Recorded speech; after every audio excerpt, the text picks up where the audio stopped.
Hello students, myself Ravindra Sharma and today we will discuss physics chapter 1 lecture number 2.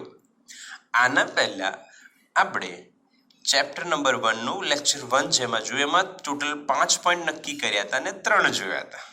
Okay, પહેલું ભૌતિક વિજ્ઞાન એટલે શું પ્રસ્તાવનામાં જોયું હતું, scope and excitement, technology and society. Okay, આ 3 પોઈન્ટ પાક્કા હશે. હવે આજે આપણે 2 પોઈન્ટ જોઈશું અને જે ચોથો પોઈન્ટ જે છે એમાં આપણે દાખલાઓ ગણીશું, જેનાથી તમારા દાખલાઓ પણ ધીરે ધીરે પાકા થતા જાય અને એ જ રસ્તે આપણે જવું જોઈએ. ઓકે, તો let us start point number 1.4 and કુદરતના મૂળભૂત બળો. ઓકે, હવે સ્ટુડન્ટ્સ,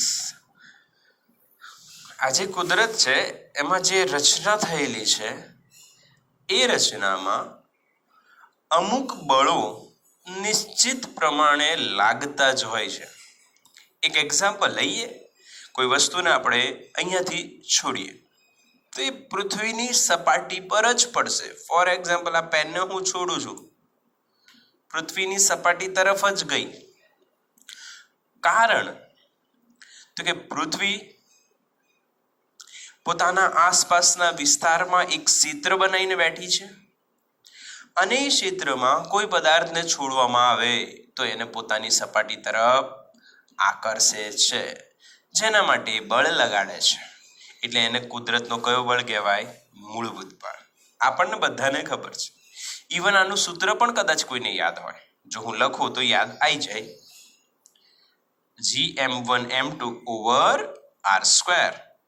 આ ગુરુત્વાકર્ષી બળનું સૂત્ર છે, ન્યૂટને આપ્યું હતું. ઓકે, તો આને આપણે મૂળભૂત કહીશું. એટલે મૂળભૂત બળો અહીંયા આપણે લખીશું, લિસ્ટ બનાવીશું. પહેલું ગુરુત્વાકર્ષી બળ. ઓકે, એનું સૂત્ર આ છે. અહીંયા એક ચાર્ટ આપણે ફોર્મ કરી દઈએ એટલે સરળ રહે તમારા માટે. ઓકે,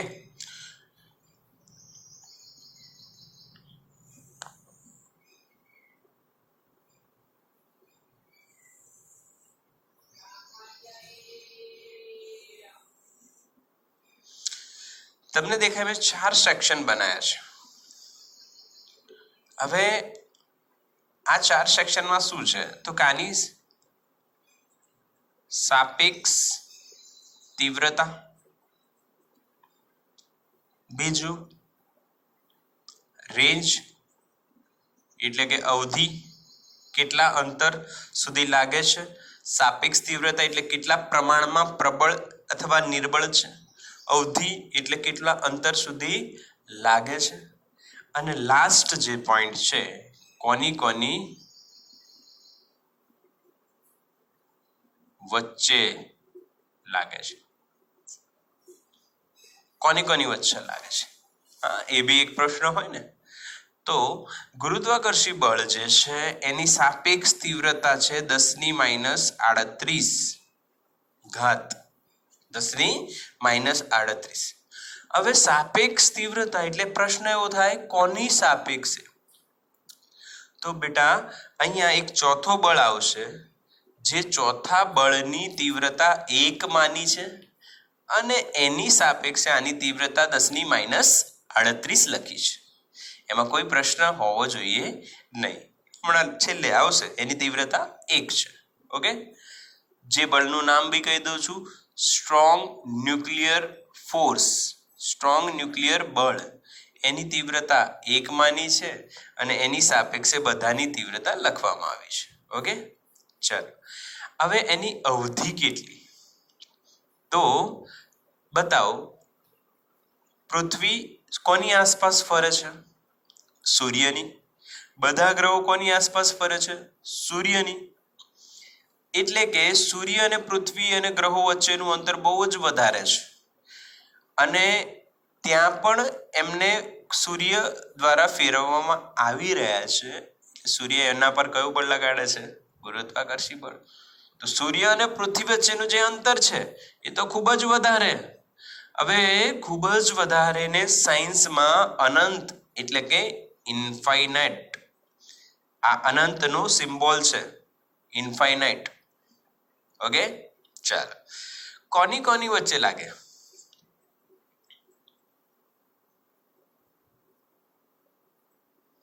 દરેક પદાર્થો વચ્ચે લાગે. તમે એવું ના કહી શકો કે આ પદાર્થ પર ગુરુત્વાકર્ષી બળ નથી લાગતું. અત્યાર સુધીની વાત છે. સાયન્સમાં કેવું છે, અત્યાર સુધી જેટલું શોધાયું છે એ આપણે ભણીશું. ભવિષ્યમાં કદાચ શોધાઈ જાય એ આપણને ખબર નથી. ઓકે, તો આ ક્લિયર થઈ ગયું. બધા પદાર્થો વચ્ચે લાગે છે, અવધિ અનંત છે અને તીવ્રતા 10⁻38 છે. સેકન્ડ જે પોઈન્ટ છે ગુરુત્વાકર્ષી બળ પછી, એ જે છે એ આપણે સ્કીપ કરીશું કેમ કે તમારા માટે નવું ફોર્સ છે. આપણે થર્ડ નંબર જોઈશું.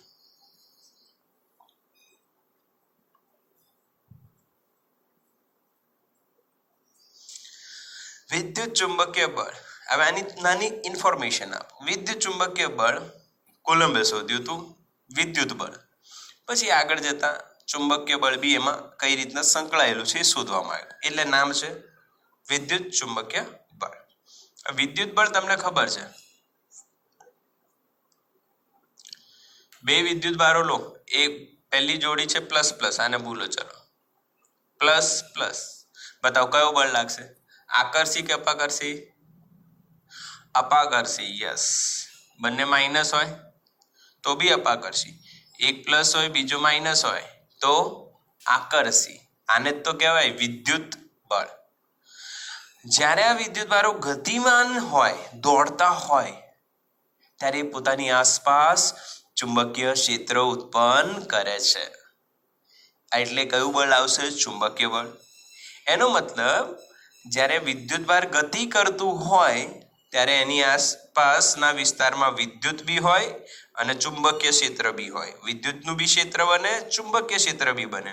એટલે કયું બળ લગાડે છે? વિદ્યુત ચુંબકીય બળ. હવે ગતિમાન વિદ્યુત બહાર ચુંબકીય બળ લગાડે છે એ તમને હું બતાવી દઉં એક એક્ઝામ્પલમાં.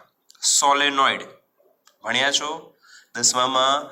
સોલેનોઇડ એ કાયમી ચુંબક, એટલે ચુંબક જે જમીનમાંથી મળે છે એના સિવાય ચુંબક બનાવવા માટે સોલેનોઇડનો પણ ઉપયોગ થાય છે. ઇલેક્ટ્રિક બેલમાં બી થાય છે. તે ચુંબકીય ક્ષેત્ર ઉત્પન્ન થાય છે, એટલે વિદ્યુત ચુંબકીય બળ ત્યાં આવે છે. ઓકે, ડિટેલમાં આગળ આવશે, ગભરાવાનું નહીં, આવડે છે. ઓકે, હવે આની સ્ટ્રેન્થ કેટલી? આની સ્ટ્રેન્થ છે 10⁻². ઓકે, કોની સાપેક્ષે? જે ચોથું બળ લખીશું એની સાપેક્ષે 10⁻². આની અવધિ પણ સેમ ટુ સેમ અનંત, ઇન્ફાઇનાઇટ. એક વિદ્યુત ભારિત કણ પૃથ્વી પર હોય અને બીજું વિદ્યુત ભારિત કણ મંગળ પર હોય તો પણ બંને વચ્ચે આ બળ લાગશે જ. પ્રમાણ ઓછું હોય, તીવ્રતા ઓછી હોય, પણ લાગે તો ખરું જ. ઓકે, કોની કોની વચ્ચે લાગે?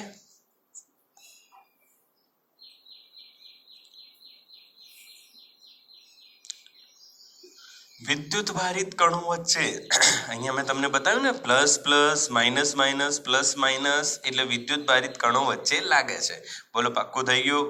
ક્લિયર ને આ બે પોઈન્ટ? ઓકે, અચ્છા. જે બીજું અને ચોથું જે ફોર્સ છે એમના નામ જો બંને એક સાથે લખાય એવા છે.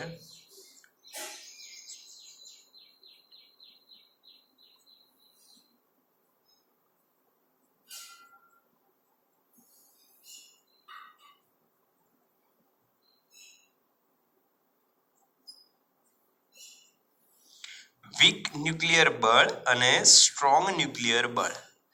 ઓકે, ફ્રેમમાં આવી જાય છે? યસ. ઓકે, ચલો. સ્ટ્રોંગ ન્યુક્લિયર બળ અને વીક ન્યુક્લિયર બળ, તો બંને બળો ન્યુક્લિયર ન્યુક્લિયર લખેલું છે. આની એક સ્મોલ ઇન્ફોર્મેશન આપું. ચલો, રેડી છો ને? ઓકે, તો ભાઈ પદાર્થ છે એને તોડો. ભાઈ પદાર્થને તમે તોડો, પદાર્થને તોડો તો અંદર સમાન સમાન નાના કણો મળે, જેને શું કહેવાય? અણુ. જેને શું કહેવાય? અણુ. ભાઈ અણુને તોડો, ભાઈ અણુને તોડો. અણુને તોડો તો અંદર મળશે સમાન સમાન કણો. એ સમાન સમાન કણોને શું કહેવાય ભાઈ? પરમાણુ. શું કહેવાય? પરમાણુ. ભાઈ પરમાણુને તમે તોડો તો અંદર સમાન સમાન શું મળે? ન્યુક્લિયસ. અને સાથે મળે ઇલેક્ટ્રોન. ખબર પડી? આ આપણી વ્યવસ્થા છે કુદરતે બનાવેલી. સૌથી પહેલા પદાર્થ, પછી એની અંદર અણુઓ હોય, એની અંદર પરમાણુ હોય, પછી ન્યુક્લિયસ હોય, પછી ઇલેક્ટ્રોન. ભાઈ ન્યુક્લિયસની અંદર શું હોય? Proton plus neutron. પ્રોટોન અને શું હોય ભાઈ? ન્યુટ્રોન. અને પ્રોટોન, ન્યુટ્રોન અને ઇલેક્ટ્રોન આમને તોડો તો અંદર મળે ક્વાર્ક્સ. ક્વાર્ક્સ નામના સૂક્ષ્મ કણો, જે હજુ મૂળભૂત નથી. આ ઇન્ફોર્મેશન માટે આપ્યું છે. ઓકે, ગભરાવાની જરૂર નથી. તો આ જે બે બળો છે એ ન્યુક્લિયસની અંદર અથવા એની આસપાસ લાગતા હોય છે, એટલે જ એમના નામ ન્યુક્લિયર બળ. ન્યુક્લિયર બળ. આ વીક એટલે નબળું છે ભાઈ, એકદમ નબળું. અને બહુ જ સ્ટ્રોંગ છે. સૌથી સ્ટ્રોંગેસ્ટ બળ છે. World strongest force. Strong nuclear બળ છે. ક્લિયર? ઓકે, આ એકવાર તમે નોટ કરી લેજો. આ ફોર્મેટ યાદ હોવી જોઈએ. હમણાં પૂછવાનું નથી, પણ તમને આવડવી જોઈએ. ચલો, ક્લિયર છે ને? અચ્છા, હવે આપણે આગળ વાત કરીએ. આના વિશે સમજીએ. પહેલા સ્ટ્રોંગ સમજાવું છું. ભાઈ આ છે ન્યુક્લિયસ. ભાઈ ન્યુક્લિયસની અંદર હોય પ્રોટોન અને ન્યુટ્રોન. તો આ જે પ્રોટોન અને ન્યુટ્રોન છે, અંદર એક પ્રોટોન નહીં, ઘણા બધા પ્રોટોન હોય, ઘણા બધા ન્યુટ્રોન હોય. હવે પ્રોટોનનો વીજભાર હોય ધન, ન્યુટ્રોન વીજભાર રહિત હોય. ઓકે, તો ધન ધન શું થાય? અપાકર્ષણ. પર છતાંય આ બંને પ્રોટોન ન્યુક્લિયસની અંદર પકડાયેલા રહે છે. તેમને કોણ પકડી રાખે છે? સમજ્યા કે નહીં સમજ્યા? આનોય પ્લસ આઈ પ્લસ, તેમની વચ્ચે શું થશે? અપાકર્ષણ. પર એની વિરુદ્ધમાં એમને પકડી રાખવા વાળું કયું બળ હશે, જેના કારણે એ ન્યુક્લિયસની અંદર બેઠા છે? તે બળનું નામ છે સ્ટ્રોંગ ન્યુક્લિયર ફોર્સ. ક્લિયર? ક્યાં લાગે છે? ઓકે, તો એની મૂલ્ય કેટલું છે? સાપેક્ષ તીવ્રતા કેટલી છે? 1. આની જ એક માની એની સાપેક્ષ છે બધાની. કેમ કે આપણે કોઈ એકને તો સાપેક્ષ લેવું પડે ને. ક્લાસમાં આપણે બેઠા હોય, ટીચર કે આ ઓછો હોશિયાર છે, આ વધારે હોશિયાર છે, આટલો હોશિયાર છે, મીડિયમ છે, આવું બધું કે એ કોની સાપેક્ષ છે? કોઈ એક સ્ટુડન્ટની સાપેક્ષ છે, જે સૌથી હોશિયાર હોય. એની વેલ્યુ આપણે કેટલી લે? 1. સિમ્પલ છે. ઓકે, આની રેન્જ તો ન્યુક્લિયસની અંદર, તો ન્યુક્લિયસની જે અંદરની વિસ્તાર છે ભાઈ એ 10⁻15 મીટર, એટલે શોર્ટ રેન્જ છે. અને શોર્ટ રેન્જ કેટલા વિસ્તારમાં ભાઈ? 10⁻15 મીટર લગભગ. ન્યુક્લિયસનો જે વિસ્તાર છે એ કેટલામાં માનવામાં આવે છે? 10⁻15 મીટર. ઓકે, કોની વચ્ચે લાગે? તો પ્રોટોન અને ન્યુટ્રોન. ભાઈ પ્રોટોન અને ન્યુટ્રોન જે છે એમને આપણે ન્યુક્લિયોન્સ કીધા છે. એક સાથે શું કહેવાય? ન્યુક્લિયોન્સ. કેમ કે ન્યુક્લિયસમાં રહેતા હોય છે. ક્યાં રહેતા હોય છે? ન્યુક્લિયસમાં. એટલે એમનું નામ શું છે? ન્યુક્લિયન્સ. ક્લિયર? ન્યુક્લિયોન્સ એમને કહેવાય. અને હવે રહ્યું કયું બળ? વીક ન્યુક્લિયર બળ.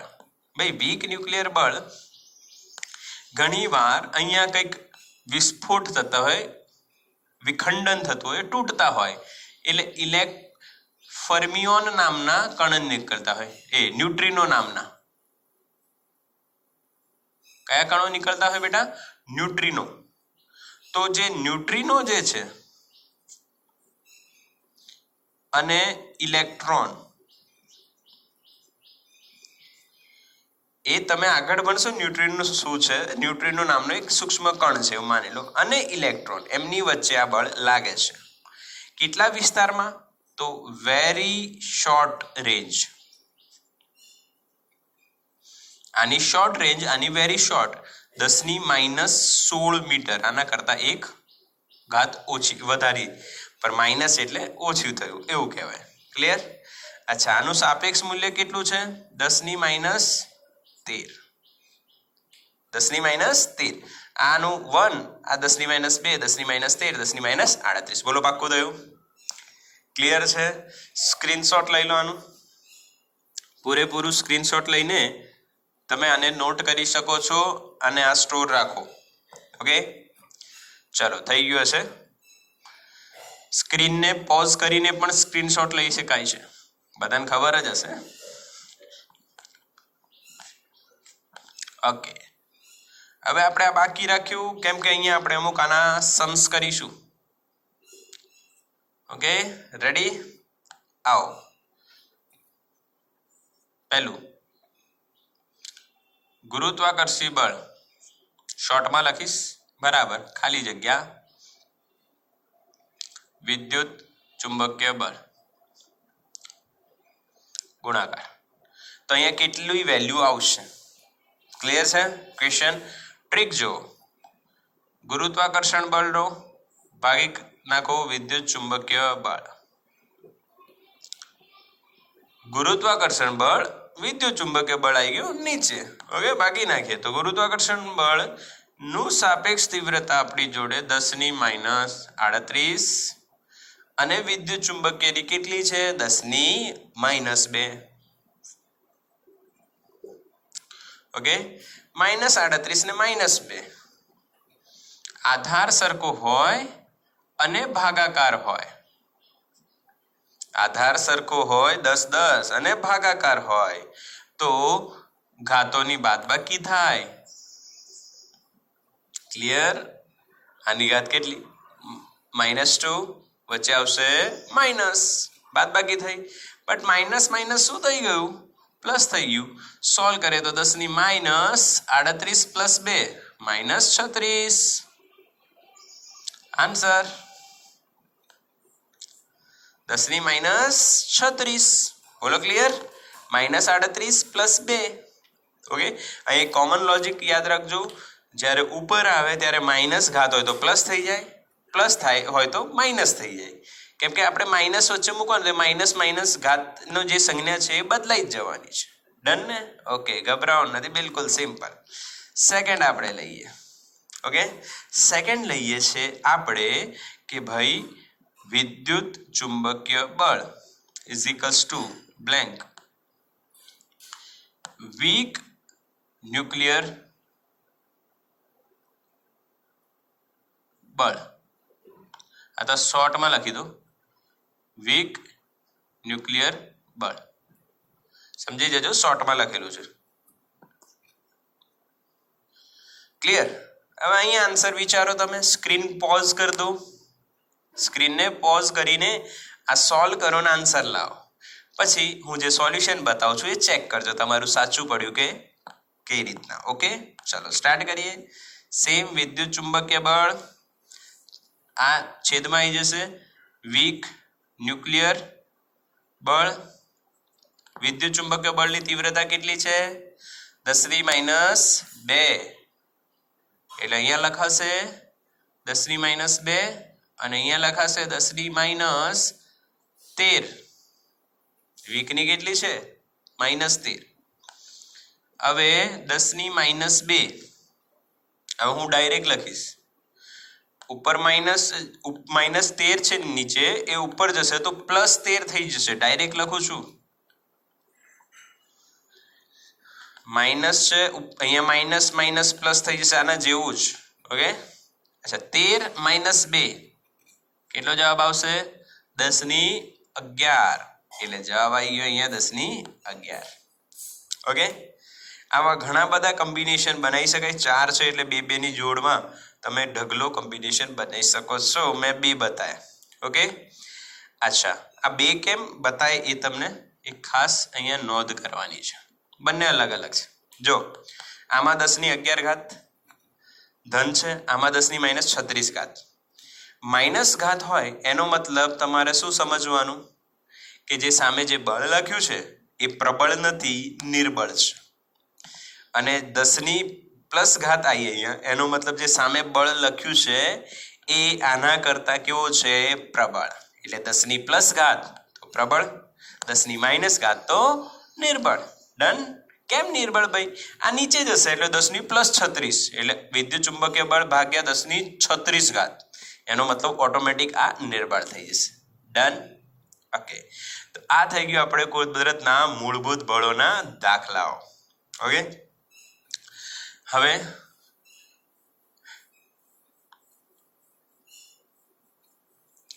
એક નાનો ટોપિક છે આમાં,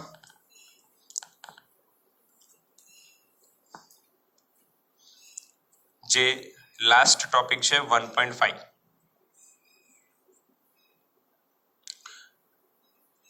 ભૌતિક વિજ્ઞાનના નિયમોની પ્રકૃતિ. આને આપણે ડિટેલમાં ડિસ્કસ નથી કરવાના, સિમ્પલ ડિસ્કશન થશે, વધારે નહીં. ઓકે, નિયમો કયા છે? તો આપણી જોડે ટોટલ 4 નિયમો છે.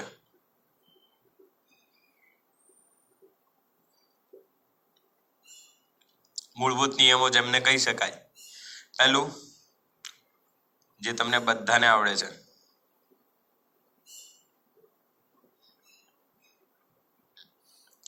વિશ્વમાં રહેલી કુલ ઉર્જાનો જથ્થો અચળ રહે છે. ઉર્જાનો નાશ નથી થતો કે એને ઉત્પન્ન કરી શકાતી નથી. રાઈટ છે. સંરક્ષણ એટલે જથ્થો અચળ રહેવો અને ઉર્જાનો. આ જ રીતના આપણી જોડે કેટલા નિયમો છે? બીજા 4. એ બીજા 3, ટોટલ 4. ઓકે, અહીંયા આવે આગળ જોવાના છે, અત્યારે જોવાના નથી, ખાલી નામ કહું છું. રેખીય વેગમાન સંરક્ષણનો નિયમ, કોણીય વેગમાન સંરક્ષણનો નિયમ, અને છેલ્લો જે છે એ છે વિદ્યુત ભાર સંરક્ષણનો નિયમ. આ ખાલી તમને જાણકારી માટે લખ્યું. આ 4 નિયમો આપણે આગળ આવશે, અત્યારે ગોખવાની કે તૈયાર કરવાની કોઈ જરૂર નથી, ચિંતા બિલકુલ નહીં કરવાની. આ 3 આગળ આવવાના છે, આ બી ભાઈ આગળ આવવાના જ છે, તો આ કશું જોવાની અત્યારે જરૂર નથી. હા, બટ એવું કહી દઉં, ભૌતિક વિજ્ઞાનમાં જેટલી બી સાબિતી હોય છે એમાં જે પાયાના નિયમો હોય છે એમનો બહુ જ મહત્વનો ભાગ હોય છે. એટલે આ ટોપિક તમે નોટ કરી શકો છો. ઓકે, ક્લિયર ને? ઓકે, એટલે અહીંયા આપણે ચેપ્ટર ના બધા પોઈન્ટ્સ કવર અપ કરી લીધા. બટ એક વસ્તુ આપણે જોઈએ છે અહીંયા, એક હજુ એક્સ્ટ્રામાં બી કહી શકાય, રેન્જ. એટલે આપણે વિસ્તારની વાત કરીએ. આપણે એવી વાત થઈ હતી કે ફિઝિક્સમાં, સાયન્સમાં બહુ વ્યાપક સ્કોપ બહુ જ વધારે છે, બહુ જ વધારે છે. એ કઈ રીતના? તો અહીંયા આપણે જોવા મળશે, જે લંબાઈ છે, લેન્થ જેને કહેવાય, એ નો વિસ્તાર છે 10^-14 મીટરથી 10^+26 મીટર. આ જે છે ન્યુક્લિયસ નું પરિમાણ, એની સાઈઝ. ઓકે, અને આ જે છે અવલોકિત વિશ્વની સાઈઝ, જેનું વૈજ્ઞાનિકોએ અવલોકન કર્યું છે કે આટલી હોઈ શકે. ઓકે, તો જો લંબાઈની રેન્જ કેટલી નાનાથી લઈને કેટલી મોટા સુધી છે, એટલે આમાં બહુ જ લાંબો વિસ્તાર હોય છે લંબાઈનો. સેકન્ડ આપણે લઈએ તો દળ આવે. બેટા, દળનો વિસ્તાર છે 10^-30 કિલોથી 10^+55 કિલો. આ જે દળ છે એ ઇલેક્ટ્રોન છે, ઇલેક્ટ્રોનનું દળ છે. ઓકે, ઇલેક્ટ્રોનનું એક્ઝેક્ટ વેલ્યુ છે 9.109 × 10⁻³ કિલો. પરંતુ એને કયા ક્રમની માનવામાં આવી છે? 10⁻30. આને કન્વર્ટ કરશો તમે, અહીંયા એક માઇનસ લઈ જાઓ એટલે અહીંયા થઈ જશે 0.9109 ઇન્ટુ 10⁻30. ક્લિયર? એટલે થઈ ગયું ને 10⁻30. દશાંશ ચિહ્નને ડાબી બાજુ લઈ જાઓ તો 10⁻- જે ઘાત હોય એ એક ઓછી થઈ જાય. Okay, clear? તો આ -30 નો ક્રમ છે ઇલેક્ટ્રોનનું દળ, અને અગેન અવલોકિત વિશ્વનું કદ છે, એ દળ છે. ઓકે, આટલું દળ હશે, અવલોકન કરેલું છે. તો તમે જો રેન્જ કેટલી વાઇડ છે, ક્યાંથી લઈને ક્યાં સુધી છે. મજા આવશે. આટલું બધું ભણવાનું નથી, બસ ઇન્ફોર્મેશન માટે. ત્રીજી જે રેન્જ છે એ આપણે બનાવવાની છે સમયની રેન્જ. ઓકે, તો રેડી છું સમયની રેન્જ બનાવવા માટે? સમયની રેન્જ બનાવવા માટે આપણને ખબર છે સૂત્ર ઝડપ બરાબર અંતર ભાગ્યા સમય. તો સમય બરાબર શું લખાશે? જો અંતર ભાગ્યા ઝડપ. હવે અંતરને તો આપણે શું કહી શકીએ છીએ? લંબાઈ. અંતરને શું કહી શકાય?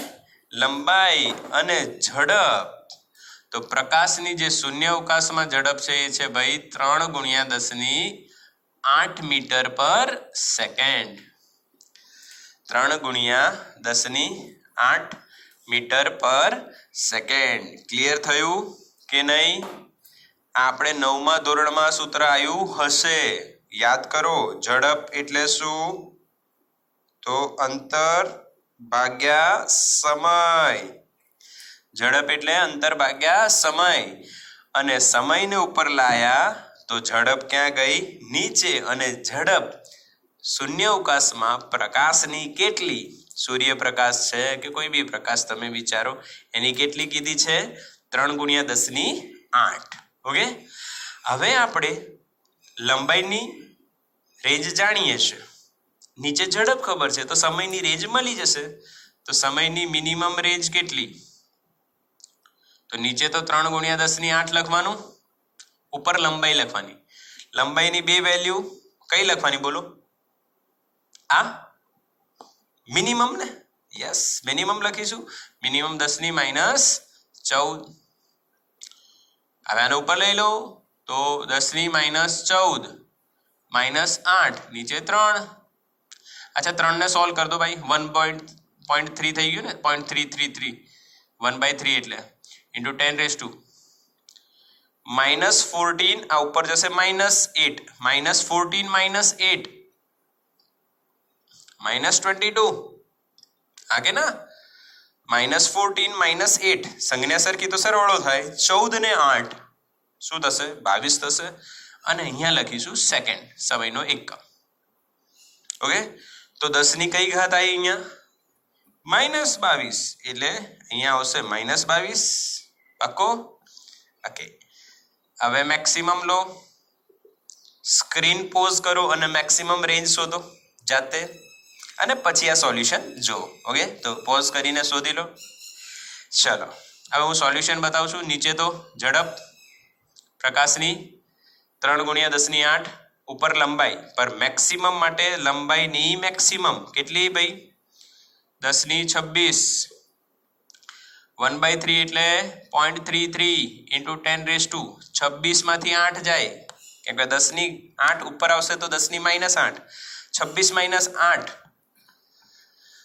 18 ઘાત.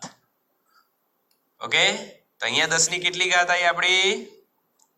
સોરી, અહીંયા -22 અને અહીંયા 10⁸ ઘાત સેકન્ડ.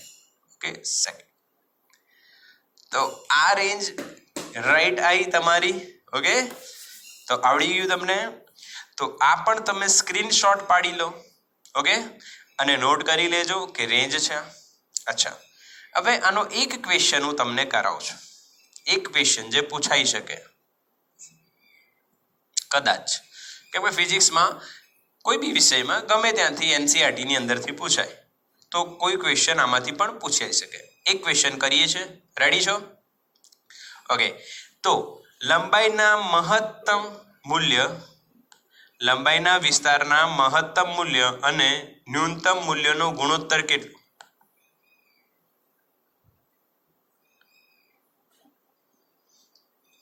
ઓકે, મેક્સિમમ અને મિનિમમ નું લંબાઈ માટે તમને પૂછે મહત્તમ અને મિનિમમ નું ગુણોત્તર. તો મહત્તમ કેટલું? 10⁻26. ન્યૂનતમ કેટલું? 10⁻14. મીટર મીટર કટ થઈ જશે, લખવાની જરૂર નથી. ઓકે, હવે શું થશે કે 10⁻26 માઇનસ માઇનસ પ્લસ 10⁻14. માઇનસ ઘાત છે તો ઉપર આવશે તો શું થશે? પ્લસ થશે. તો 10⁻26 વત્તા 14 કેટલું થઈ ગયું? 10⁻40. 6 ને 4 10 એટલે 0. 2 ને 1 3 અને 1 વધી આવી એટલે 4 એટલે 10⁻40 થઈ ગઈ. ક્લિયર છે? આવી જ રીતના તમે આનું પણ શોધી લે.